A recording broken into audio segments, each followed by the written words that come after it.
Okay, everybody, welcome back to my channel. Now, as always, I do know that I'm a little bit late to this, but as always, I'm here to give you guys my thoughts on the draft pages that have been released for the upcoming chapter of the Dragon Ball Super manga, Dragon Ball Super Chapter 72 to be exact, which should be out in about 5 days, at least as of the recording of this video. So, we've got the early draft pages. Now, this is coming to us from Dragon Ball Hype, but you can find these, as always, on the official Dragon Ball website, which I think has finally launched, and you can find them there. And you can find also other news in regards to Dragon Ball, whether it's movies, the anime, which I think, yeah, I'm gonna do a video on that, and also and also movies, especially the upcoming movie that should be out in next year. Although when next year we still don't know. But for now, let's just go ahead and focus on the actual draft pages. So here it is. You can see the draft pages right here. Let's just go ahead and take a look at them, and then as always, we'll cut to the translations, and then we'll discuss what they're actually telling us with these pages. So you can see we've got Goku, Vegeta, and that's Maki and Oil. You can tell they've arrived on planet Cereal, since that's where they were headed. Maki's pointing over the mountains, and now that's of course where you. I'm guessing she's telling them that's where Granolah is. See Goku, Vegeta right there. She's talking to them, and then they're leaving. And then she's got the sinister smile. She said, yeah, probably think everything's going according to plan. You can see they've got the Dragon Radar, and they're, of course, on their way to gather the Dragon Balls. And then we cut to Alec and Gas. They're on the ship, and again, we'll get to them, and we'll get to what they're saying, which I think is very, very interesting. And then, of course, we see them flying over, which, first of all, let me just say this. I am loving the structure of the actual page. Like, again, the panels are, again, clean. They give you all the information you need, and again, one thing that I gotta praise Toyotaro for is that he no longer has panels on his pages that feel like they're just extra. Like, it feels like he only has the ones that are needed, no more, no less. And I gotta give him credit for that. And you can see there's a key blast firing from that direction, and also I love how this was structured. I love this. You can see it starts from here. Goku senses it, dodges the key blast, which, by the way, I love how this is drawn. You can see it move past him, and you can see Vegeta right there noticing it leave, which I also love how, if you notice this little detail right here, you can see Goku looking back to the point where the key blast was fired, but Vegeta's looking over there, and it makes sense that Goku isn't looking, because again, he already knows, so why would he keep looking at it? But anyway, I thought just these little details right there, I absolutely love it. I can't wait to see how it looks in the finalized pages when they do come out. And you can see more key blasts are being fired. Goku and Vegeta are dodging, and again, we'll get to the actual translations, of course. And then you see Goku and Vegeta discussing, and then Vegeta, I don't know if he powers up to Super Saiyan or Super Saiyan Blue, I don't know. Again, we'll have to wait until the actual manga comes out. So those are the pages. Now that we have them, let's go ahead and take a look at the translations, of course, courtesy, as always, from Herms. So you can see him right there. Now this has to do with Goku and, of course, Gas, not Gas, Oil and Maki. So this is basically what they're talking about. So according to him, it says the Saiyans and the Cerealians. At least I think that's the title of the upcoming chapter. It's 18 days later. Okay, so there was a little bit of a time skip, about 2 weeks. And Goku and Vegeta have arrived on planet Cereal. Maki points to the mountain, which you can see right there, where Granolah lives, but they can't sense any strong ki. He must be suppressing it. They take off to fight while Maki cheers them on. So he's already learned how to suppress his energy, which again should tell you that he's learning pretty quickly. So, and I say that because I think I've seen a lot of people say that they're wondering, like, was he just doing nothing until Alec came to him with information about Frieza, or was he just sitting there? Or was he actually training? And it seems like maybe there's a chance he actually was training to learn how to use his new powers. So at least I'm hoping, and if that's the case, it does make me like Granolah a bit more, and that he's not like the typical, overconfident antagonist. I don't think it's right to call him a villain. Let's just call him the antagonist, since he is going against the protagonist. So let's just move on to the next set of spoilers, or not spoilers, translation from Herms.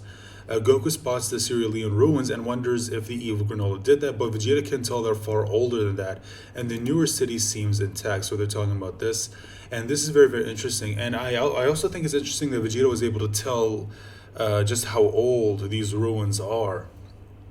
And again, like one thing that I'm really curious is, I'm wondering if maybe in this chapter, like Granolah will reveal to them just like why exactly he wants to kill them, because it was technically the Saiyans that were responsible for destroying his planet. And again, even though it's not fair to kill Goku and Vegeta, because technically they had nothing to do with this.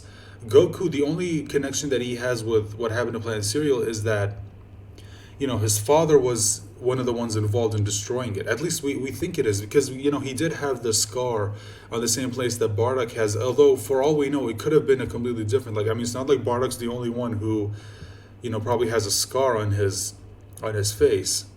But again, he is the only prominent Saiyan character that we've seen have that mark on his face. So yeah, but for all we know, it really could be him. Suddenly they're pelted by ki blast. Goku says they can barely dodge them. Vegeta says to figure out where they're firing from, since that's where their enemy is. Now, this is very, very interesting. Now, again, it does speak to Granolah's power if he's firing off ki blast, that Goku and Vegeta, as powerful as we know they are, and even though they're just in their base form, the fact that they say that they can barely dodge them shows you, like, yeah, Granolah is pretty damn powerful. So it looks like the wish won't really go to waste, because if Goku and Vegeta do get into a fight with Granolah now, and they beat him no problem, it would be really, really disappointing, and it'll basically mean that Granolah basically gave up his remaining time for nothing, for like all that power, and it amounts to nothing. So I do like that maybe that's not going to be the case. So we cut back to the heaters. So he says, Gas and Alec approach Planet Cereal. It's their first time visiting it in 40 years. And Gas doesn't have good memories of the place. Okay, so this is interesting. So there's a story there. And I am wondering if maybe we're going to explore this. But Alex says not to worry. Gas is different now, so things won't go like last time. And again, I'm wondering what exactly is the story there. Was Gas there when the Saiyans attacked? I don't know. It's just I'm wondering. Or maybe he has history. Maybe it's not the Saiyans. Maybe he has history with the Cerealians. Like maybe they were somehow involved with. Again, I'm just speculating. Maybe he's somewhat involved in, like, maybe destroying Gas's family. I don't know. Again, we'll have to wait and see. Now, okay, so this is interesting. So he provides translations for what's going on here, but not so much what's happening here, or at least unless I'm missing something. It's interesting because we don't know what exactly they're saying here. Although, again, because of the Dragon Radar, I think we can kind of take a guess as to what they're... who's Maki?